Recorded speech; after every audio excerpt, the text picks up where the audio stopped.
Welcome back to Afternoon Live. Our next guest went from being homeless to becoming a millionaire, and she shares how she did it and how you can do it too in her new book, Your First Million. We welcome to Afternoon Live entrepreneur and investor Arlan Hamilton. Welcome. It's great to meet you. Thank you so much. Great to be here. The book is so great. There are so many great little bite-sized nuggets of advice for entrepreneurs, but I think all of us can use it in the workforce. Yes. Tell me about what inspired you to write it in the first place. Yes, well, I went from being homeless to investing in 200 companies in a very short period of time. Very short. Yeah, so I've seen a lot, and I've learned a few things from interviewing millionaires and then becoming a millionaire. Yeah. And one of the things I learned was that the skills needed to become a millionaire can be taught. And so I thought my next book, my second book, I wanted to be about these skills and the mindset needed to do this so that we can all have some collective power. For sure. We all have these life skills that we don't necessarily realize are so powerful. That's right. You just have to kind of unlock that potential. Yeah, that's right. Tell me more about your backstory, because you talk about living like 80% of your life below the poverty line. Yeah. How did you flip that script so quickly? Yeah, so around 2015, I was sleeping on the floor of the San Francisco airport because it had gotten so bad, and I didn't have anywhere else to live.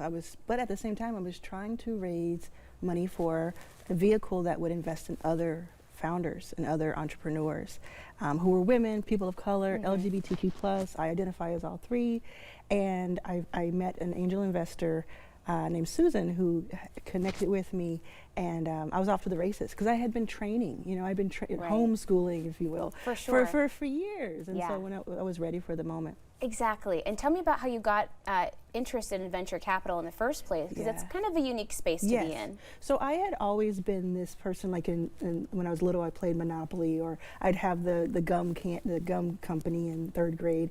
I always had something going on, but I never understood what startups were, what Silicon Valley meant, what any of that meant. And once I learned about it over time, I realized, oh, that's me. Yeah. I've always been an entrepreneur. I just didn't know what to call it. And so I wanted to raise money for a company, and that's when I started doing research. And I learned that 90% of venture funding and angel funding goes to white men in the US, where they make up only 30% of the country. And so I thought, wait a second, what if there were a fund that invested in women, people of color, LGBTQ+ founders, and all the founders went to that fund? Wouldn't that make you kind of the king or queen of that lane? Because they're out there. They just needed a chance. Oh yeah, we're out there in droves. We know that. We know what we are capable of. And so I thought, this is how I will make my fortune. And you started just a couple of investments, like you mentioned, to begin with, and it grew quickly and quickly. You got Mark Cuban involved. Tell me about that. So Mark Cuban, I met him. So I'm from Dallas. So I grew up with Mark Cuban. But I hadn't met him. And I met him at an event a few years ago, and we hit it off. He's such a great person, and I think he's very attentive and kind of remembers things.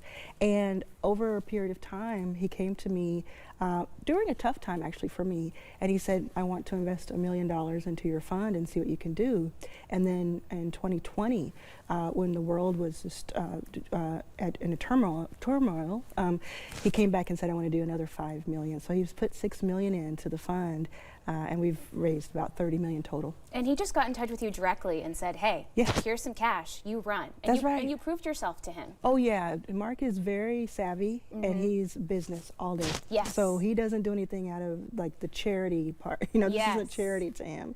He is like, I believe, he told me directly, he said, you are in rooms I'll never be in. Go find me the great founders in those rooms. That's beautiful.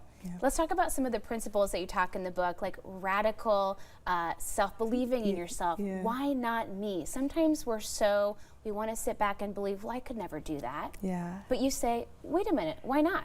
Yeah, there's so much that each of us has just through our lived experience alone. And sometimes we think we have to go to the right school or we have to have the right connections or the right background, but each of us has something that we can become expert in and they're passionate about. And you have a line that says, there's no aspect of life or our society that couldn't be improved upon. We all have our expertise, and we can all see these problems in the world. And maybe one of us has an idea that could solve that problem and make some money doing it. I just think it's so important. And you see on Shark Tank and all the other places where Mark is, the people every day are coming up with ideas, and why can't that be you? Absolutely. And something else I thought was so beautiful was you talking about, imagine if the wealthiest people in the country were representative of the actual population and what that would look like. And that's what you're really aiming to do in your work as well. That's right. I want to help create and catalyze 1,000 new millionaires over the next decade that represent the country, and I mean that, you know, holistically. Yes. Because I just think that it'll be really powerful, and it could change the world if that happens. Because uplifting others' success doesn't take anything away from No. you. We can all go up together. That's right. I say it's easy to let someone shorter than you stand in front of you at a concert, so Yes. why not do this in practice? Which, by the way, really quick, I want to mention Janet Jackson and how important she was to Yeah, you. yeah. You were gifted front row tickets as a child, Yes. and you turned around and you paid that forward to other people that you see at her concerts. That's right. Yeah, at 13, I saw her in the front row, my very first concert. She was my hero, still is. Yes. And I got those tickets, and so when I go see her, I gift people in nosebleed seats, front row seats. It's so special. You know that feeling, paying it forward is so incredible. Yeah. Thank you so much for stopping by, Arlan. It was great to meet you. We want to let you know Arlan has a book event tonight at 7 p.m. at Powell City of Books on 10th and West Burnside. We'll have those details for you on our website. And the book again is Your First Million. We'll have more information about that and Arlan as well on KATU.com. And we'll be right back with more Afternoon Live right after this.